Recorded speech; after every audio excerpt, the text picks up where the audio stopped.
mas-uuliyiinta shaqooyinka ay soo qabteen ayaa u rajeeyay in shaqooyinkan kalena eebba ku asturo. waqti adag ayaa runtii dawladda la dhisay berigii waxyaabihii tirashii ugu waaweynaaye in wax laga qabtay ahayd markaan aaminsan kuwa ugu sii waaweyn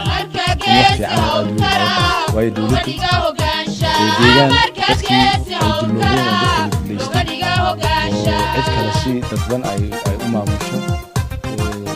meel aad u kala daadsan bay marka halkii laga soo bilaabay maanta markaad eegto meelkeenu maran dadkeennii dawladda iska daayay islaxyaa cayar iska jira male laakiin dadku si sharaf loo dawlad cid eriyanayso oo cid iska xilayso cid si u maagaysa gaar haba yaraatay meesha aynu jirno dadkeena dhibaatada haysatay in laga saaro tiirkii ugu weynaa inaynu meel fiican oo aad iyo aad u fiican oo waddanka intiisa kaloo dhan ka duwan aynu gaarsiinada in dadka inagu si xora iyadoo dee faagtaro badanna ay qayb tahay in dadka sidoodii inaga dadka Soomaalidu ay ismaamulaan oo go'aanku inaga inaga soo go'o 4 sano wixii inoo wanaagsanaaday iyo wixii naga xumaaday boqolkiiba boqol waxaan aaminsan dawladda ka tirsan wax weyn oo saameeya dad kale ay nagu lahayn dadkan iyaga ka soo go'o inaynu taanahay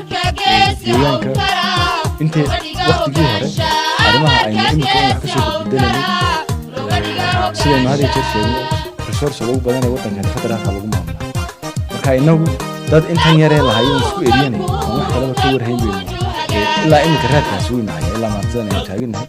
inaynu taa wax ka beddelno aad bay muhiim u tahay aynu ka warhayno lala xisaabtamo boqolkiiba 70 ka haray iyadoo golaha federeeshinka macmulku aadan joogay waxyaabo badan oo la beddelay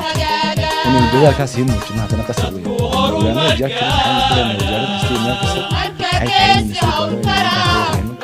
arrinta ugu muhiimsan ee waqtigaa aynu kaga soo talaabsanay suu doona ha wartaado arrinta midnimada ma aaminsani weli midnimadaasi markay dibadda noqoto weli wax dhibaataa ka mid oo markay noqoto cidda dibadda inagaga imanaysa isma lihin dad inaga mida oo u nuglaanayo badan ma jiraan habeeraad waayo waddankan iyo xaaladda lagu jiro maanta waddanka dagaaladii weli may dhammaan xaaladda cusub lagu jira